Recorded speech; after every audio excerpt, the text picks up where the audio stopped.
My name is Daniel Parker. What happened to me on Pine Ridge Road is something I never told anyone. Until now. It was October 14th, 2019. I had just finished my late shift at a warehouse in northern Ohio. It was around 2:36 a.m. when I started driving home. My house was about 40 minutes away, and the fastest route was an old forest road that everyone avoided at night. Pine Ridge Road. People said it was haunted. I never believed in that stuff. The road was empty. No street, just my headlights cutting through thick trees on both sides. Fog slowly started crawling across the asphalt like smoke. My radio began losing signal, turning into low static.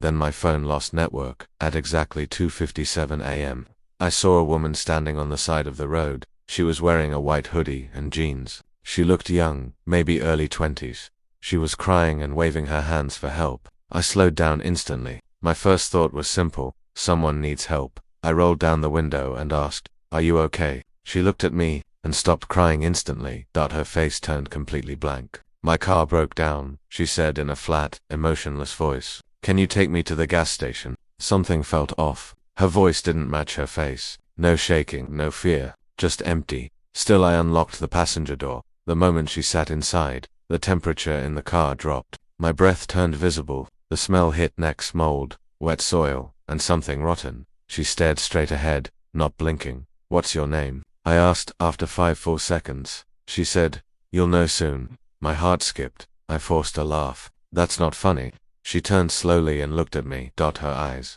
were wrong. Completely black. No white, no reflection. Just darkness. I slammed the brakes. She didn't move. The car skidded to a stop sideways on the road. I turned to grab my door handle, and she was gone. The passenger seat was empty, but the seatbelt was still buckled. My doors were still locked. I sat there, shaking for almost a minute before I forced myself to drive again. I didn't care about speed limits. I just wanted to get off that road. That's when I saw the headlights behind me. At first I felt relief. Another car meant safety. But the car behind me had no driver silhouette, just 2 headlights, and complete darkness where the driver should be. It was following me exactly my speed, exactly my turns. I accelerated. It accelerated. I slowed down. It slowed down. No engine sound, no tire noise. Just silent headlights following me through the fog.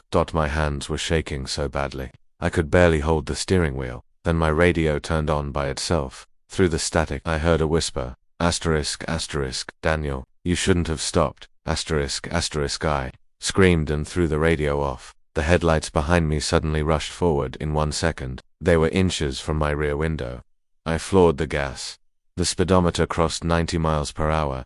Trees turned into blurs. The fog got thicker. My vision started closing in. Then suddenly the road ended. Straight into deep forest. No warning. No sign. I swerved sharply and crashed through bushes and branches until the car slammed into a tree and stopped. Total silence. The headlights behind me were gone. My airbags deployed. Blood ran from my forehead into my eyes. I could barely see. I was alive, but trapped. When I tried to open the door, it wouldn't move.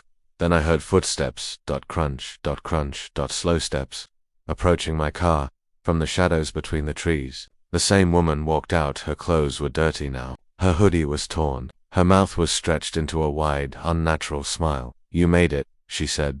Behind her, more shapes began to appear between the trees. Tall, thin, twisted, not human. I tried to scream, but my voice was gone.